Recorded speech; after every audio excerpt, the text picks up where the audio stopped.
So guess what we're here to talk about today?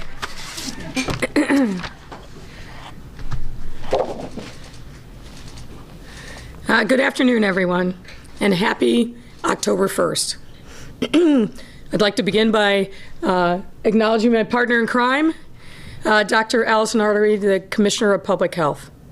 And thanks to the sufficient progress we've made in the fight against COVID-19, earlier this week we announced that we begin easing some Phase 4 restrictions on our businesses, which start today.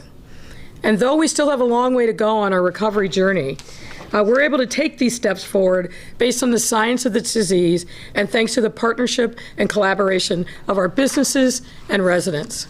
And it's for that same reason that today we're also able to announce some of our exciting plans for the week of Halloween. We all know that this holiday means for our kids and adults, especially now, after so much has been taken away over this past year. It's important to me and to parents across Chicago that we give our kids something to look forward to. But in order for us to do that, we need to do it in the right way. That means doing it in a way that's safe to kids' health and the health of our entire city. First things first, I want to address the thing that's on everyone's mind, and that, of course, is trick-or-treating. First off, trick-or-treating is allowed, but with some rules, which Dr. Arwady will explain in a moment. But here's the bottom line. You can only be in groups of 6 or less, and you have to stay moving. We must simply avoid congregating in front of houses, on streets. Keep it moving, folks. People passing out candy are also asked to try to maintain social distancing while doing so. I'm sure people will come up with some very inventive ways to hand out candy and maintain social distancing. And finally, Halloween or not, the rules about personal gatherings are still in place. That means no parties, and traditional haunted houses simply cannot be allowed. But Halloween in Chicago won't just be about trick-or-treating this year. As I mentioned earlier, we really want to give our kids something to look forward to. That's why we are proud to announce an entire week of safe and healthy Halloween-related activities here in Chicago we're calling Hallow Week, some of which have been in the works since July, all of which will be in line with the guidelines set by the Illinois Department of Public Health. We also spread these celebrations out over the course of the week to keep people away from congregating. These will include Hallow Week on the Block, which will have special surprise pop-ups on residential streets across the city. This will be sponsored by the Chicago Park District with support from Xfinity, the Chicago Police Department, the Chicago Bulls, the Chicago Blackhawks, and others. And the Park District, with support from Xfinity and the Chicago Public Library, will also offer special virtual and in-person Halloween-themed programs. Meanwhile, and we've really got to give a big shout out, Blomer's Chocolate Company has also stepped up to create 10,000 Halloween bags filled with candy and other goodies that will be distributed safely throughout the week. And I got to give my hats off to Blomer's. They started contacting us back in July to talk about Halloween. So that's enthusiasm for you folks. And in the spirit of Willy Wonka, we'll also have golden tickets hidden amongst the bags, with winners receiving an exclusive 10-pound Blomer chocolate bar. 10 pounds.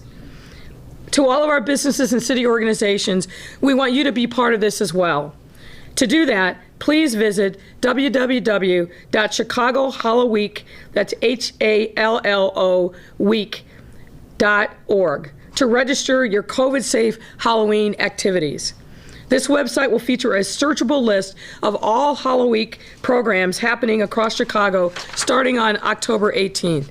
This website will also feature a Hallow Week toolkit, which will include safety messaging and signage so everyone can show they are participating in Hallow Week and following the safety guidelines. And finally, over the coming weeks, we'll be announcing more details on some of the programming we have in store for Hallow Week. It's going to be some fun stuff, kids.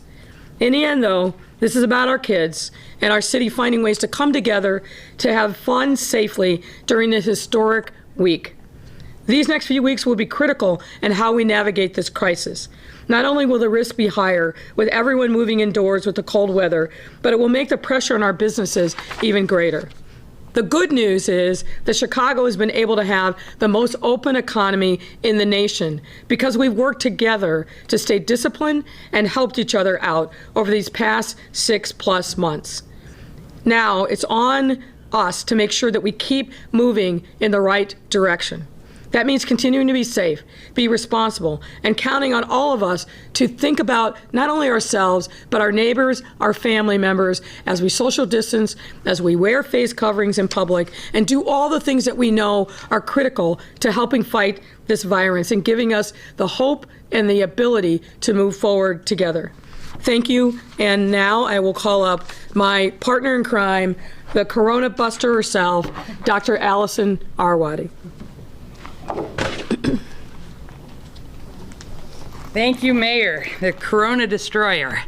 So very quickly, we will do an update on data. Of course, the reason that we are able to be carefully relaxing some of these restrictions today, as we announced earlier the week, is because we are doing better from a COVID perspective. And October is about Halloween, but it is also about doubling down on the things that have gotten us here and being more serious than ever about wearing your mask, keeping your 6-foot distance, washing your hands, protecting those who are most vulnerable. Here's our chart. You'll see that our average is staying right at that 304 new cases per day mark.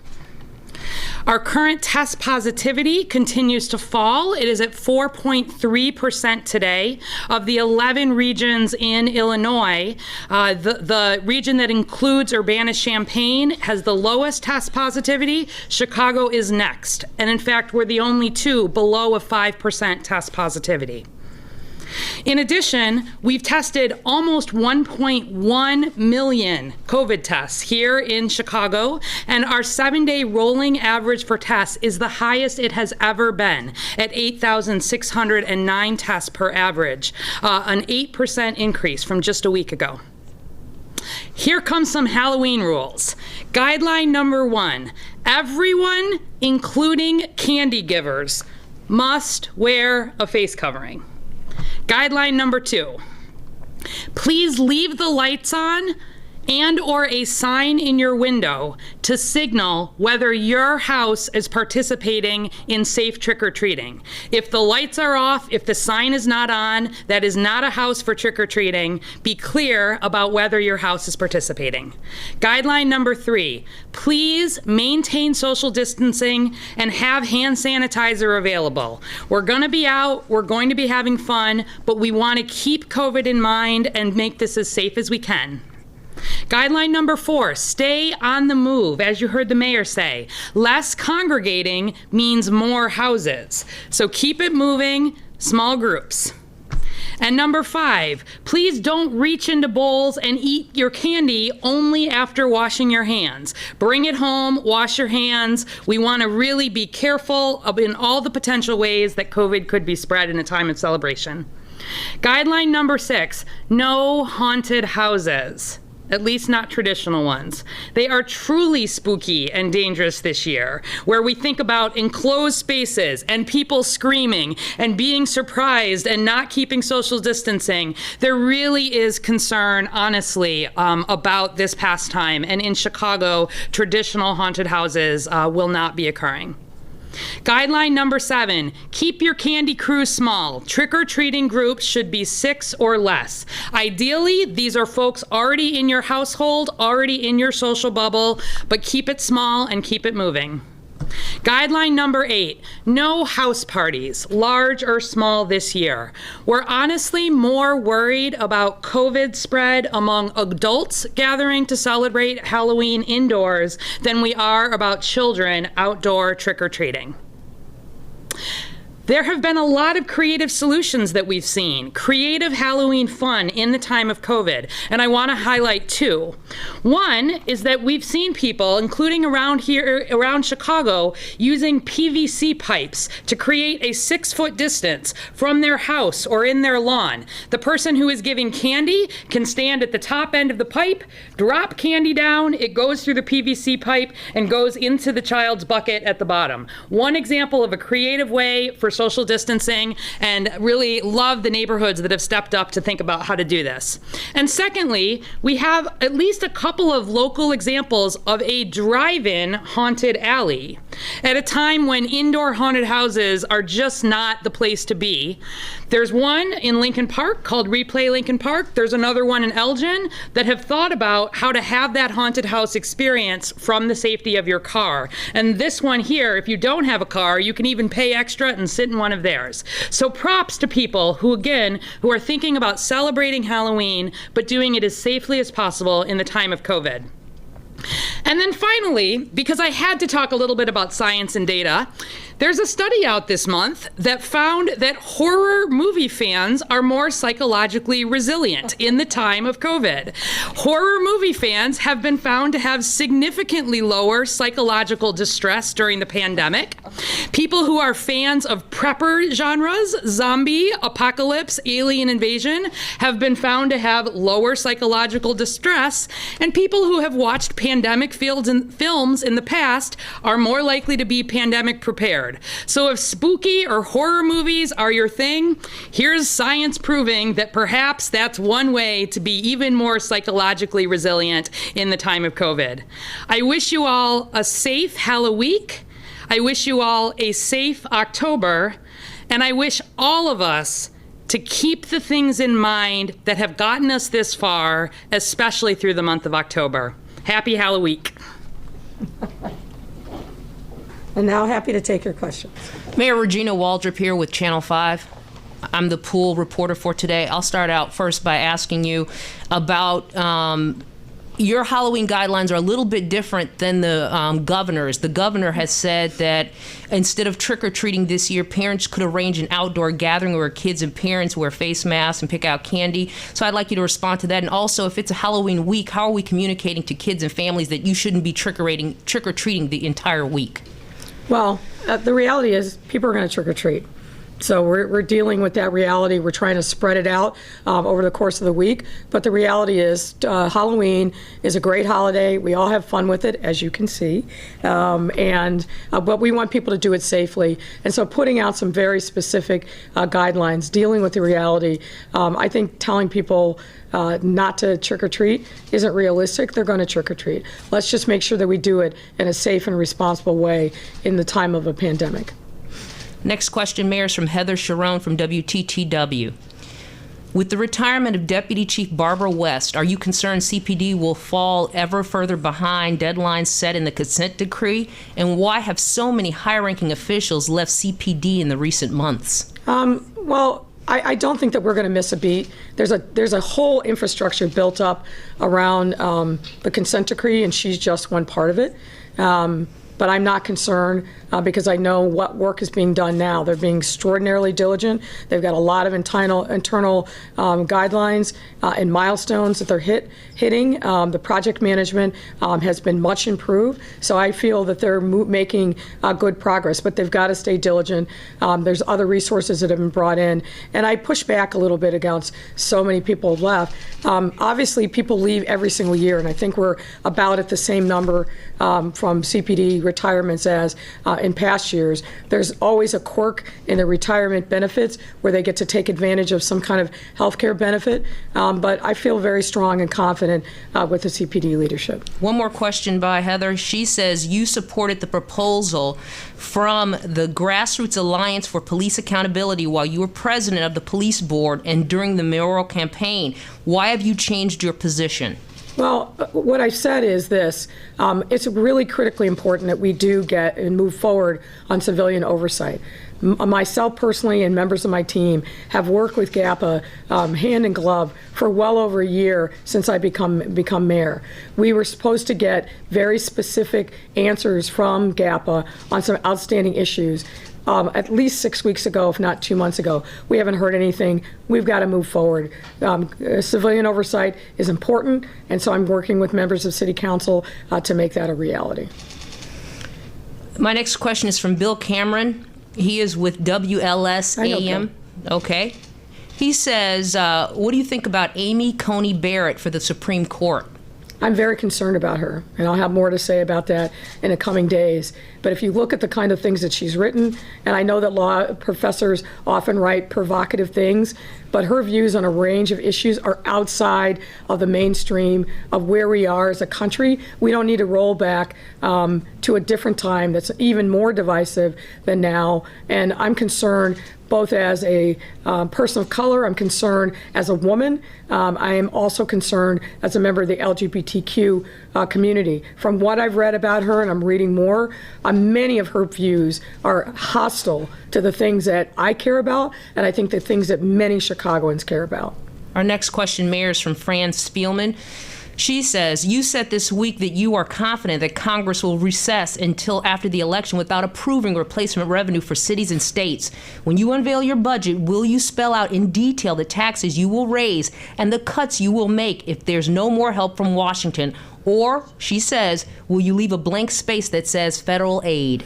Well, what I said is it looks more and more like that might happen. Although since last week, we've seen some signs of potential movement. Nobody knows until we know if they come out of the room and say we've reached a deal, or if they recess without a deal. I'm hopeful that we can continue to see some progress, but it's looking, the time for them to make progress is ticking down. So I'm hoping that that will happen. And obviously, we are mandated by law to propose a balanced budget, and we will make sure that everything is transparent about what we're doing, what the different revenue sources are, and how we're filling the $1.2 billion deficit that we estimate for next year. This is an add-on to Fran's question. She says, why won't you give a civilian police review board the final say on policy and power to take vote of no confidence in the superintendent and COPA chief? Sorry, Fran, not negotiating in public with you. She also says GAP is accusing you of breaking a key campaign promise. How many questions does Fran get? I'm just asking what's been given to me, Mayor. I think I've addressed the GAP issue. Okay, if you have other questions, here's another one. Here's one from entertain. Jennifer Struzik. She's with Fox 32 News. We are hearing that this year's Festival of Lights and Chris Kindle Market is going to be virtual this year. If so, can you explain? I'm not going to get ahead of anybody's announcements about upcoming events. When those are ready to be revealed, then they'll be revealed. All right, here's Erin Haggerty. She is with the Daily Line. As results from the city's budget survey show, respondents place a high priority on community services, and 87% of respondents who were in favor of reallocating city resources say the reallocations should come out of police services. How does the city plan on incorporating the results from the survey into the 2021 budget while also addressing the projected $1.2 billion budget gap? Well, as I said in the town hall last night, we very much value the feedback that we've gotten from a range of different sources, the survey being one of them, budget town halls, budget ambassadors, and then just individual residents who are stepping up and expressing themselves around the budget. We're taking all of that into consideration, and we expect that a lot of that feedback will be reflected in the budget that we present to City Council. Mayor, the last one is from Amy Jacobson. She says her question is, this is the worst September for murders in Chicago since the 90s. That following closely behind July, one of the worst months for homicides since the record-keeping began during the 1950s. What do you attribute to these high numbers, and have the lockdowns, no in-person learning in school, high unemployment, do you think that plays a part in it? Well, I've addressed this issue many times, but I'll repeat myself for Amy's purposes. This is a very difficult time in our city, there's no question about it. And when we think about public safety, we think about it in the context of a whole ecosystem, not just the police department and not just law enforcement. And what we know is that every part of the ecosystem, from the police, from our federal partners, the courts, the prosecutors, the community-based organizations that support individuals and families, every aspect of that ecosystem has been dramatically impacted by COVID-19. And so that ecosystem that we normally rely upon and brought us under 500 homicides last year hasn't been fully activated, and some parts of it are just now starting to get back up to speed. Nobody's happy with the September numbers. We had a better month in August. We've got 3 more months to make progress, and I am confident that the superintendent and his team are working literally night and day to make sure that the strategies that they are employing, the way in which they're deploying the resources, and the partnerships that we have created with community members, but also the other parts of this ecosystem, that those partnerships bear fruit and lower the shootings and the homicide levels. But one thing that is missing, and that is help from the federal government. Attorney General Barr came here a few weeks back to do a victory lap on Operation Legend, which was a completely misplaced because those resources actually hadn't even gotten here at the time that he was taking credit for. What we need is common sense background checks and gun regulation, and we need that nationwide. When we are situated in a location next to Indiana and Wisconsin and Michigan that have very different gun laws, and literally where you can go over the border to Indiana and buy military grade weapons in almost any quantity that you want, as long as you've got the money to pay for it, no questions asked. We are constantly going to be challenged with gun violence in the city. That's why the federal government is uniquely qualified to help on this issue. I sent a letter to President Trump on July 20th outlining very specific asks from the federal government. I've never even been given the courtesy of a response. So we are going to continue the fight. We're going to continue to do everything that we can to work to make Chicago and every neighborhood as safe as possible. But we need to deal with the reality of gun violence. We've got to take the gun supply out of the hands of children, out of the hands of teenagers and adults. We've got to stop the flow. When we've got 60% of the guns that are found on the streets coming from other states, we need a federal solution to that problem. And so far, under this president and this administration, none has come. And we need that to happen. Thank you very much. Happy Halloween.